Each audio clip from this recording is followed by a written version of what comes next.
Bueno, anem a veure el teu currículum. Aquí el tenc, ja se'l pot quedar, aquest. Joan, de Barcelona. I fins la franja has vingut a buscar feina? Sí, tu sí. Allà. Estudis ESO. Experiència laboral, cap. Aficions, fer cua a l'atur. Caram, no és un currículum molt espectacular, que diem. No sé, tens almenys coneixements de tecnologia? I tant, sí, penjo fotos de gatets a l'Instagram. Estupendo. Just el que li demano a un enginyer aeronàutic. Perfecte. Moltes gràcies, ja el trucarem. Ah, ja està, no? Ei. Veig que parla 5 idiomes. Perquè d'enginyer no, però també necessito un comercial. I tant. Quins idiomes parla? Doncs... Alemany, francès, anglès, xino...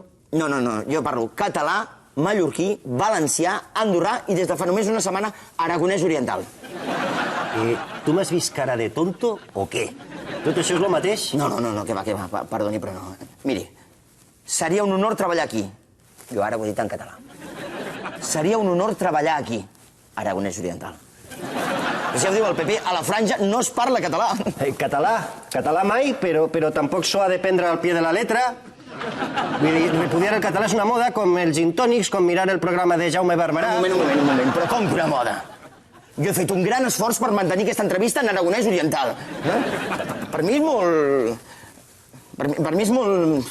Com ho diuen vostès, en aragonès oriental, que per mi és molt difícil. Difícil, això. Per mi és molt difícil. Quan a vostès els hi convé, són idiomes diferents. Quan els vinc a demanar feina, són el mateix idioma. Jo ja en tinc prou. Parlo 5 idiomes, jo, 5. No tinc per què aguantar aquesta humiliació. Un moment, sisplau. Hola, mama. Sí. L'entrevista... Doncs no molt bé, la veritat.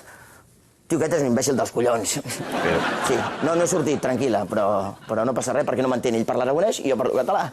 Escolti, si els interesso, ja saben on soc. I adeu. O com diuen vostès, adeu. Em sembla que això de l'aragonès i el català no s'ho creuen ni ells. Pot ser que ho facin per tocar els collons? Aquest gag no està basat en fets reals. Avui dia, ningú va a entrevistes de feina.